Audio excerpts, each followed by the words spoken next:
The biggest question facing the New York Giants offense this year, and probably the entire New York Giants team, is how is Eli Manning going to fare at quarterback in the 2019 season?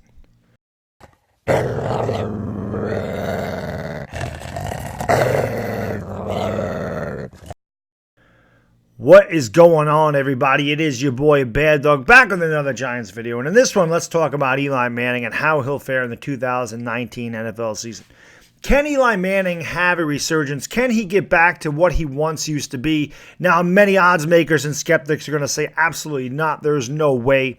His best days are behind him. But there is a way that he can succeed this year, in my opinion. And I think that he can be a very good quarterback. I'm not going to say he's going to be elite. I'm not going to say he's going to be top 10 or even top 15. But I think that he can be very effective in the way the New York Giants run their offense. Now, a lot of Eli Manning supporters are going to talk about the fact that the offensive line was incredibly poor last year, and they're not wrong. The right side of our line was awful. We had Omame over there. We had Eric Flowers and Chad Wheeler at the right tackle. It was disgraceful. John Jalapeno played 2 games at center. We had Spencer Pulley and John Greco. They didn't get the job done. So from the center over to the right side, it was very questionable. Once we got Jamon Brown over there in the second half of the season, it shorted up a little bit, and you could see Eli Manning play a lot better in the second half of the season. We also ran the ball a lot better in the second half of the season. So obviously, one hand washed the other there, and that's how Eli Manning is going to have to succeed, is with a good running game. That's what he has to be. Now, we've obviously improved big time on that right side of the line. Nate Solder and Will Hernandez really started to form a chemistry over there on the left side of the line in the second half of the season. You could see that. Everybody expects Will Hernandez to take that next step and be one of the best left guards in the league this year. Nate Solder, we know what he can do. He's a tested veteran. He can definitely play left tackle. Now, Jalapeno has obviously got to stay healthy at center, but what we did on the right side is what's impressive. Adding Kevin Zeitler, who's one of the best right guards in the league, and then, of course, Mike Remmers, who is not a great right tackle, but he played out of position a lot last year. He's back to his natural position right tackle, and it's a huge, huge upgrade over that combination of Wheeler and Eric Flowers. There's no doubt about it. Eli Manning last year threw for almost 4,300 yards. And, a lot of times I say that his stats were a little skewed. A lot of his yardage came at the end of games when teams weren't really pressing the issue at that point, kind of letting him complete passes. But at the same time, Eli Manning did have a career high in completion percentage of 66%, and that's like 3% over his previous career high in completion percentage. So what Pat Shurmur's system has done is gave Eli Manning a lot of quick, accurate throws, which is a big reason why I thought we brought Golden Tate in here. He's more of a possession slot receiver, much like a Sterling Shepard, although Shepard can play on the outside, and then you got guys like Corey Coleman and perhaps Darius Slayton that'll play on the outside. Also, we're going to use Evan Ingram a lot more in the offense, I would imagine. That little seam pass down the middle on the play-action pass, it's all going to come together. This can all come together for Eli Manning, considering the fact that the offensive line's a lot better. Eli Manning took a lot of sacks last year. And when we ran the ball effectively, Eli Manning had better games. The fact that we'll have a better offensive line allows Eli Manning to turn and hand the ball off to Saquon Barkley, who we need to use a lot more. Okay, so we turn and hand it off to him, establish a running game, then all of a sudden the play-action pass becomes much more effective. And Eli Manning has always been a very good quarterback off the play-action pass. Also, it allows Saquon Barkley to be set up on screen passes, which also is a higher completion percentage. So Eli Manning has a lot more around him this year than he did in previous years. Now, again, there's a lot of Eli Manning supporters that consistently blame the offensive line. They say the offensive line is bad. And again, they're not wrong about that.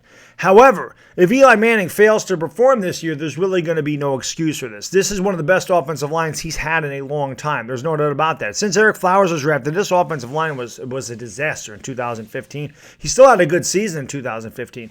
Now, a lot of people are going to point to the fact that there's no Odell Beckham. Odell Beckham, listen, that guy is a top 3 wide receiver. He is an elite talent. Nobody ever questioned his passion. Nobody ever questioned his effort. When this guy was on the football field, this guy wanted to do nothing but win. He played his ass off every down. He played incredibly hard. He played incredibly competitive. And that's the reason that he's one of the best in the league, not only on, besides his God-given talent. He wants to win, and he plays the game very hard. He plays it, with a lot of effort, and he wants to be the best, and you can't fault the guy for that. However, I feel like Eli Manning sometimes forced the ball to Odell Beckham, just trying to get him his receptions and his numbers. This is one thing Eli Manning will not have to worry about in the 2019 season. Eli Manning will have the capability to spread the ball around all over the place, which means defenses really can't key on one receiver. They can't sit there and go, well, we're going to take Sterling Shepard out of the game. We're going to take Golden Tate out of the game. We're going to take Evan Engram out of the game. Really, there's nowhere to key knowing that he's got to throw the ball to him 8 times a game. They got to go to that because this is their playmaker. The one guy that they're going to have to shut down is Saquon Barkley. That's who all defenses are going to key on. But again, that's going to be in the running game.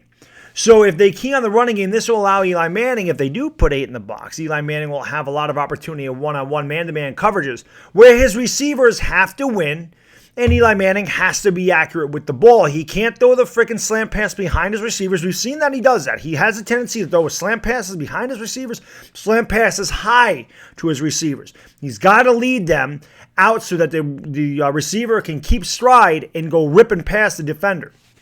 You can't throw the ball behind him or up because that's when the receiver gets killed or there's interceptions thrown.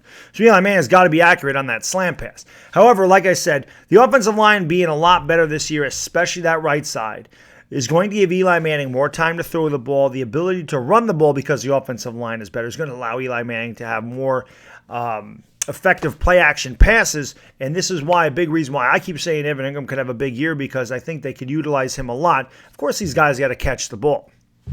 But does that mean anything? Does any of this actually mean anything? All it means is our offensive line is better. Does that mean Eli Manning is going to play better? No. It doesn't mean that he's going to play better. Does it mean that he's going to be worse? No. Does it mean that he can have a great season? Of course. I still believe that Eli Manning can do what's asked of him to do. He's not going to be a guy that throws the ball 40 yards down the field. We're not going to take a lot of shots, and we shouldn't at this juncture in his career. That's why these guys are brought in there. These guys are being brought in there to work around the system that's going to make Eli Manning the most effective. Now, all these guys, except for Golden Tate, have a year under Pat Shurmur's system. And I believe that also makes the offense more effective. They know it. Sterling Shepard knows the system. Saquon Barkley knows the system. Evan Engram knows the system. Solder and Will Hernandez know the system. So I believe that it will take a couple games for them to build some continuity on that right side with Remmers and Zeitler, but once that happens, you could definitely see that offensive line being one of the best that the Giants have had in many years. So, again, this could allow Eli Manning to have a very good season. Again, I'm not going to say he's going to be a top 10 quarterback, but he could definitely be a top 15 quarterback, and he could definitely be effective in what they ask him to do. So, again, this is just my thought on it. Can Eli Manning become, another, not a great quarterback again, but can Eli Manning become what he used to be? Can he be a very effective quarterback, a guy that can lead the Giants to victories? Can he be a guy that they say, Eli, we need a drive, get it done, and he gets it done? It'll be very interesting to see exactly what they do in the passing game this year because, again, I think that our whole offense should be based around Saquon Barkley and having Eli Manning do the minimum amount of work that he needs to do. Don't have Eli Manning throw the ball 40 times. This is the way I always looked at it, and I said this going into last year. If Eli Manning throws the ball 25 to 30 times, we're going to be very effective. If he has to throw the ball 35 to 40 times, we're going to be in trouble. I still feel that way, but I still feel like Eli Manning could, again, I think he could raise his completion percentage even more. I feel like Eli Manning could complete 67, 68% of his passes this year because of that good offensive line. Only time will tell. I wanted to put it out there. I mean, what do you guys think? Think Eli Manning can make a comeback? You think Eli Manning can have a solid 2019 season? Or do you think he continues to regress and goes backwards? Let me know.